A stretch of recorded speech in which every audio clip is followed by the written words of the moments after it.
বলছি রানী, আমি তোমাকে কয়েকটা কথা বলতে চাই। হ্যাঁ বলো না।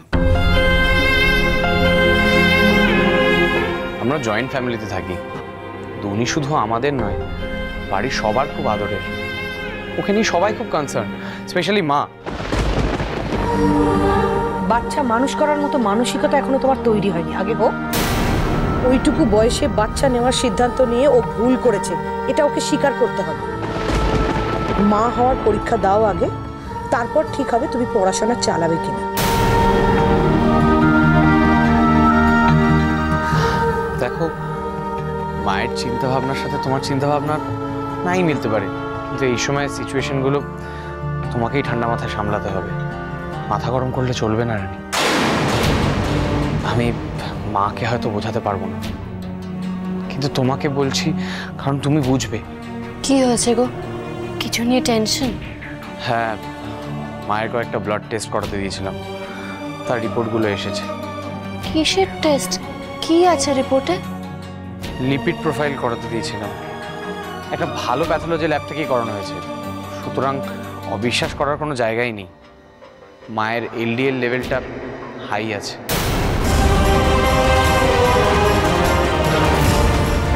সে কি, মায়ের ব্লাড কোলেস্ট্রল হাই হলো কি করে? ওষুধ তো খায় মা। তারপরেও হয়েছে অতিরিক্ত টেনশন, খাওয়া দাওয়ার অনিয়ম, না ঘুম হওয়া, এতে তো কোলেস্ট্রল বাড়বেই, তার সাথে সাথে প্রেশারটাও ফ্লাকচুয়েট করছে। তুমি তো জানোই এর মধ্যে হার্ট ডিজিজ হওয়ার চান্সেস বেড়ে যায়। যে কোনো রকমের tension problem can be very dangerous for her. তুমি বুঝতে পারছো না? শুধুমাত্র এই জন্য মায়ের সামনে দাঁড়িয়ে মায়ের কথার প্রতিবাদ করতে আমার ভয় লাগে। যদি আবার টেনশন করে, যদি আবার শরীর খারাপ হয়। ঠিক আছে, তুমি শান্ত হও, এত চিন্তা করো না। রিপোর্টটা আছে তোমার কাছে? হ্যাঁ, এই তো, দাঁড়াও, এই দেখো।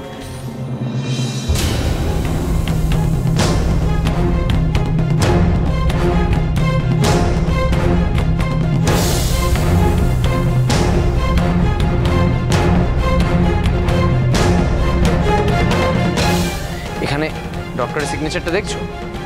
এনাকে আমি খুব ভালো করে চিনি, doctor Shibangshu Nayak. He is very efficient. Thank God, ছোট মার কোলেস্ট্রল লেভেলটা বেড়ে গিয়ে আমারই ভালো হলো, আমারই ঝামেলা কমলো। না হলে আবার একটা ভুয়ো রিপোর্ট বের করতে হতো।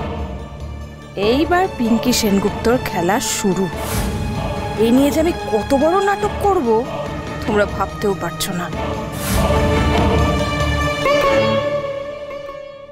আচ্ছা দুর্জয়, তুমি এত টেনশন করো না। দেখো, মায়ের টেনশন হয়, মা দুঃখ পায়, এমন কোনো কাজ আমি করব না। কোনো অভিযোগ করার সুযোগই দেব না মাকে।